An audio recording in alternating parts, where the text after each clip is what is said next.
Ma'am Parvati ma'am अब हटिए उसके मैम हाथ पीले कर भैया आप हटिए थोड़ा पीछे में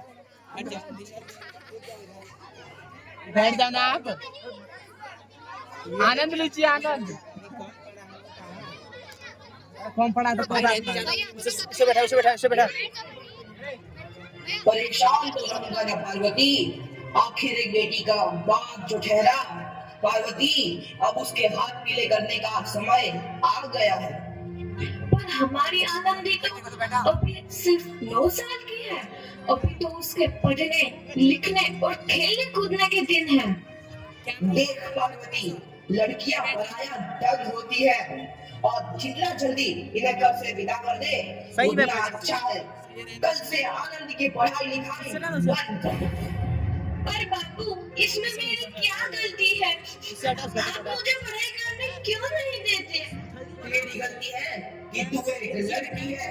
लड़का होती तो क्या बापू? लड़का होती तो क्या? लड़की सही है, और ज्यादा जबान ना चला, नहीं तो जबान हलक से खींचकर बाहर निकाल दूंगा।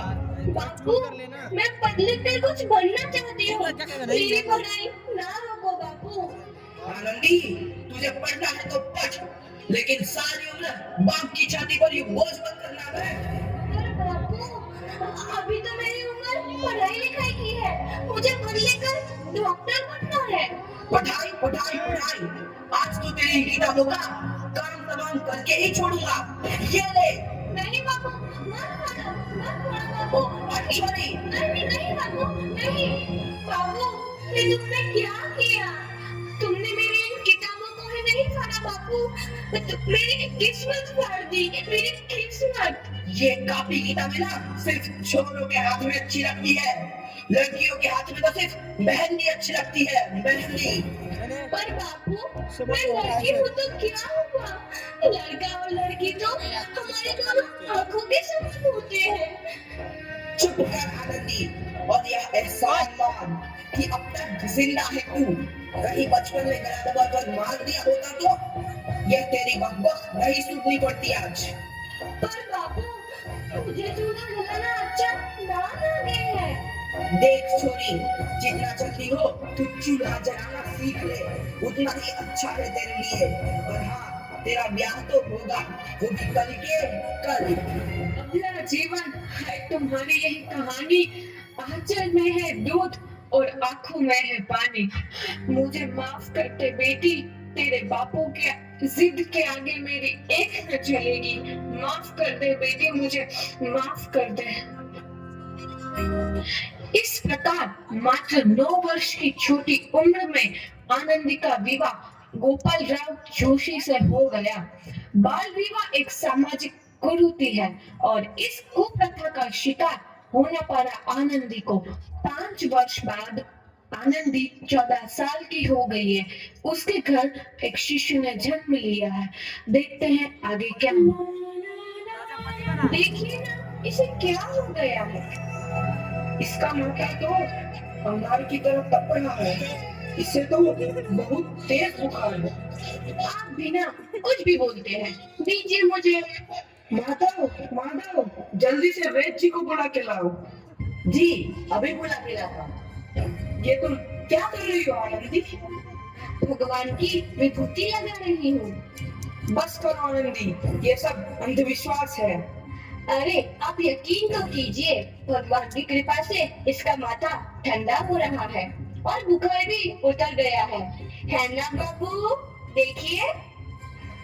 दीजिए मुझे। उठो बाबू, आंखें खोलो, तुम्हें तुम्हारी माँ बुला रही है। आंखें खोलो, देखिए ना इसे क्या हो गया है? आंखें भी नहीं खोल रहा। आंखें खोलो बेटा। आप चुप क्यों है?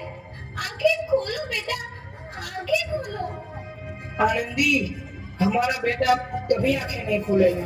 नहीं, ऐसा नहीं हो सकता। मेरे बेटे को मुझसे कोई नहीं छीन सकता, कोई नहीं छीन सकता। पागल मत बनो आनंदी। माधव, माधव। आनंदी, बंद करो ये पागलपन। भगवान ने मेरा बच्चा छीन लिया। भगवान ने नहीं, तुम्हारी अशिक्षा और अंधविश्वास ने तुम्हारा बच्चा छीना है। अगर तुम पढ़ी लिखी होती तो आज हमारा शिशु जीवित होता। तुम अनपढ़ थी आनंदी। नहीं, अब मैं अनपढ़ नहीं रहूंगी, नहीं रहूंगी मैं अनपढ़। मैं पढ़ूंगी ताकि कल किसी और आनंदी को इलाज के अभाव में अपना बच्चा ना खोना पड़े। शाबाश आनंदी, और यही तुम्हारे अपराध के लिए प्रायश्चित भी है। जब से बेकार तू है नबी। आनंदी, तुम्हारी 12वीं का परिणाम आ गया है। तुमने पूरे कॉलेज में प्रथम स्थान अर्जित किया है। आनंदी, तुम्हारी मेहनत रंग लाई है। तुम्हें शिक्षा वृत्ति मिली है। ये लो तुम्हारे अमेरिका जाने की टिकट। मुझे शिक्षा वृत्ति मिल गई, मैं अमेरिका जा रही हूँ। पर ये सब मैं अकेले कैसे कर पाऊंगी? दीदी, अपने आप को इतना कमजोर क्यों समझ रही हो? फिर इतना पढ़ने लिखने का क्या फायदा? तुम अपनी गवार की गवार नहीं हूँ मैं अब गवार।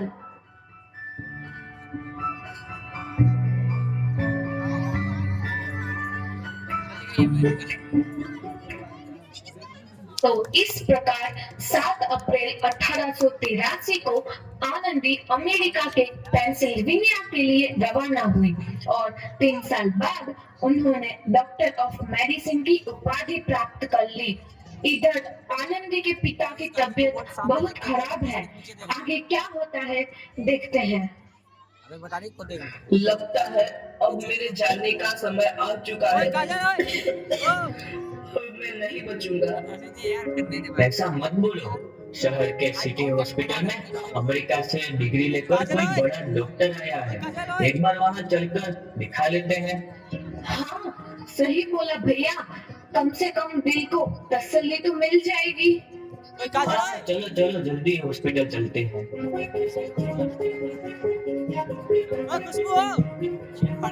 इस मरीज की हालत तो बहुत ही खराब है। कोई चमत्कार ही इसे बचा सकता है। ऐसा मत बोलो भाई। डॉक्टर साहब कब तक आ जाएंगे? लो आ गई डॉक्टर मैडम। डॉक्टर मैडम, जल्दी देखिए, मरीज की हालत बहुत ही खराब है।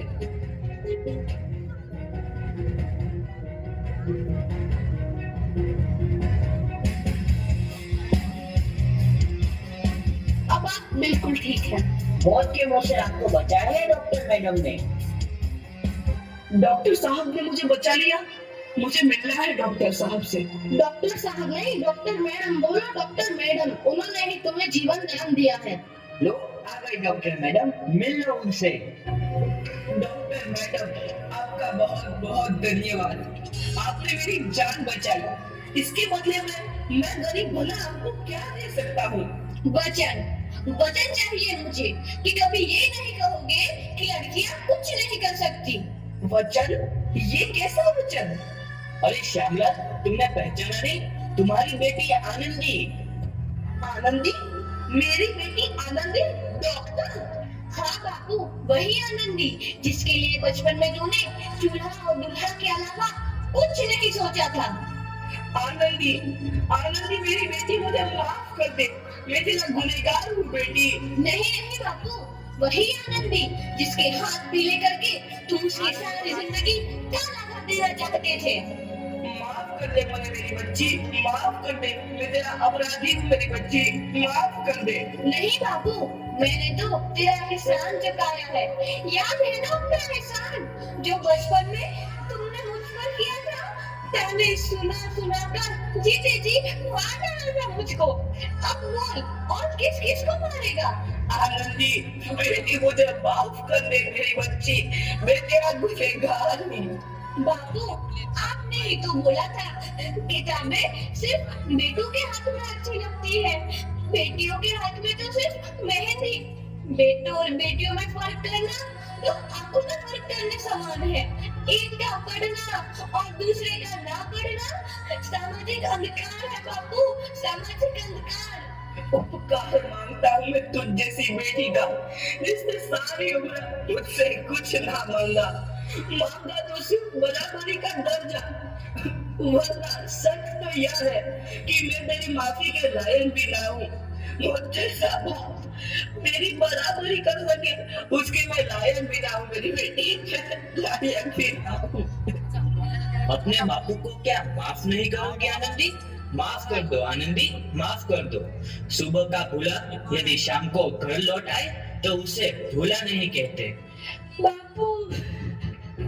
तो इस प्रकार आनंदीबाई जोशी ने अपनी मेहनत और अटूट इरादे से न केवल भारत की पहली महिला डॉक्टर बनी, बल्कि आगे चल के उन लड़कियों के लिए सुनहरा रास्ता दिखा गई जो जीवन में कुछ करना चाहते थे।